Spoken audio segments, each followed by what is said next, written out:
So I'm really honoured. There was a priest who wanted to scare his people. So he got up in the pulpit one morning and he said, just before Lent, he said, everybody in this parish is going to die. Everybody sat up straight and listened really carefully. And but there was one woman in the front and she was smiling to herself. He said again, everybody in this parish one day will die. He said, ma'am, what are you laughing at? She says, I'm not from this parish.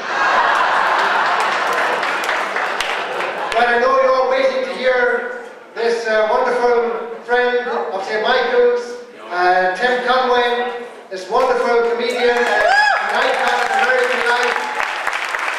We welcome him tonight to St. Max, and in raising funds for St. Michael's and also St. John's Seminary. Let's welcome Mr. Conway, and give a warm round of applause. Thank you very much for coming. I have no idea why I am here. Well, why I'm here is to help you with a little bit of fundraising. I know that the tickets are rather expensive this evening, but I'm putting a new garage in, and I need that kind of money. No. Oh, this comes, let me just take this thing apart here. There. Now that's better. That's much better, isn't it? Okay, we'll just move this over here. People have often said to me, you know, if you weren't in show business, what would you be doing? The answer is nothing. I'm equipped to do absolutely nothing. And this is not going, as you can see, very well either. But I am literally equipped to do absolutely nothing in life. When I was born, I had colic for the first 3 months. So nobody wanted to pick me up or talk to me or do anything, you know. Now, they wanted to christen me, so my mother was Romanian and my father was Irish. You know how those two work out together. So when they wanted to christen me, but I was about 4 months old. Now, most babies are really very young. I mean, weeks old. They sprinkle a little water on them and boom, everything goes wonderful because they're not going to move around very much. But at 4 months old, I was pretty active. Now, my mother christened me Greek Orthodox. Now, they have strange things in Greek Orthodox. They put you in this little, like, cradle type thing, and on a little pillow. They put the baby on there, and then the priest and the parents walk around holding on to a little prayer scarf, and they say prayers as they walk around, and then boom. So my mother and dad are there, and we didn't know anybody who could stand up for them, so the janitor kind of was in there too, hanging onto this rag, walking around like this, and when they walk around, and they stop now, they look down, and I am gone. Now my dad, in his wisdom, says, he has risen. The priest, in his wisdom, said, no, he has fallen. So they look under this thing, and I had rolled off this thing and rolled under the table. So they picked me up, I was christened, and there I was. Now here's how my dad explained sex to me. I guess he figured it was time. We're coming home from his work one day. I'm riding in the car, and I look out in the field, and there's a bull and a cow out in the field. And evidently there'd been a rather strong wind, because this bull had been blown up onto the back of this cow.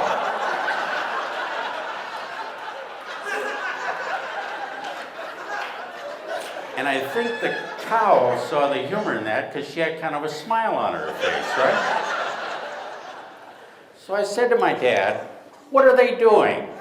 And he said, they're making cookies.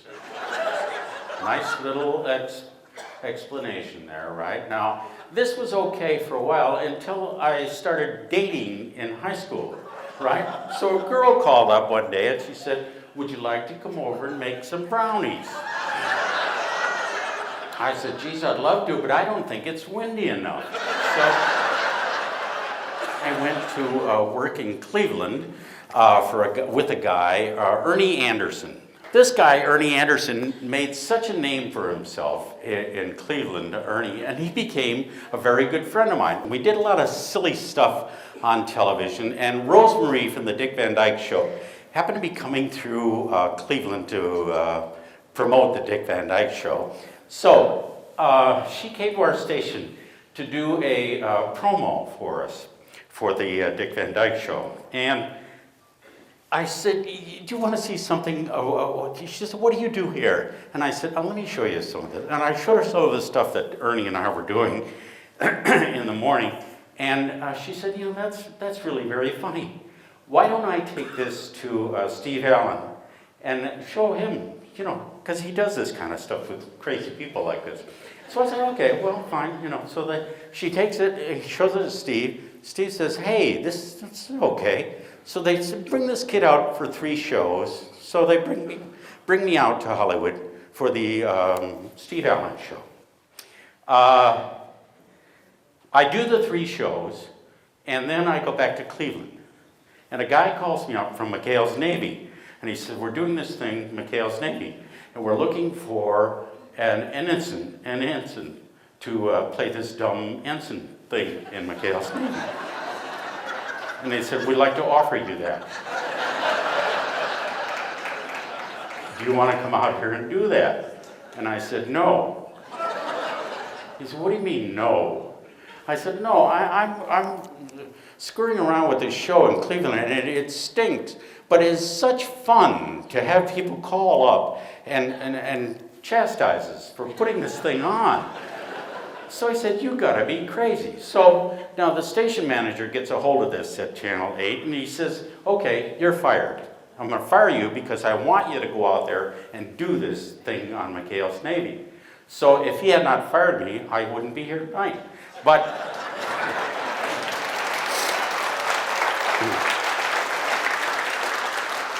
he fired me, and I went out here, did McHale's Navy, and then ran into Carol Burnett, and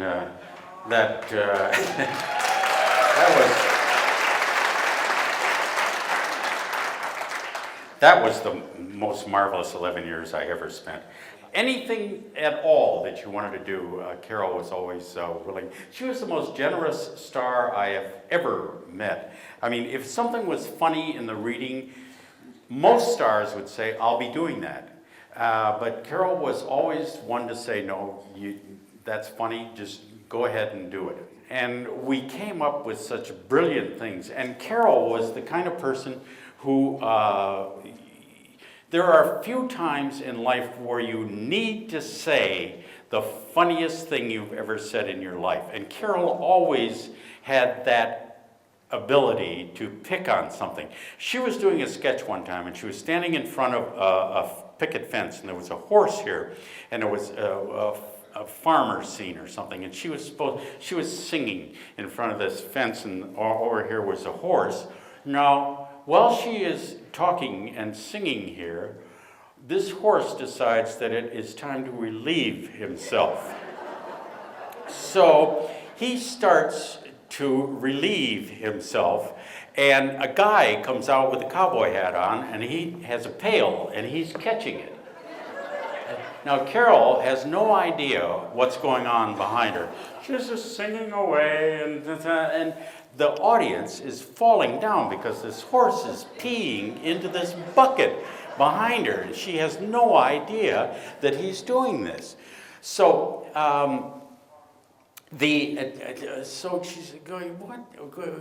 Now, she turns around and sees what is going on. Now, this is the time when you need the funniest line that you could ever think of to say back to the audience, right? So she looks at this thing and she goes back to the audience and she says, Peter Matz was our orchestra leader, and she said, okay, fine. She said, we'll take it from the top. Peter, you want to take it from number 1 or number 2? Which brought the house down again. Can you do the old man shuffle for us? The old man shuffle, yes, certainly. Yes, you know where this came from. I was playing football. Now here's the brilliance of my coach.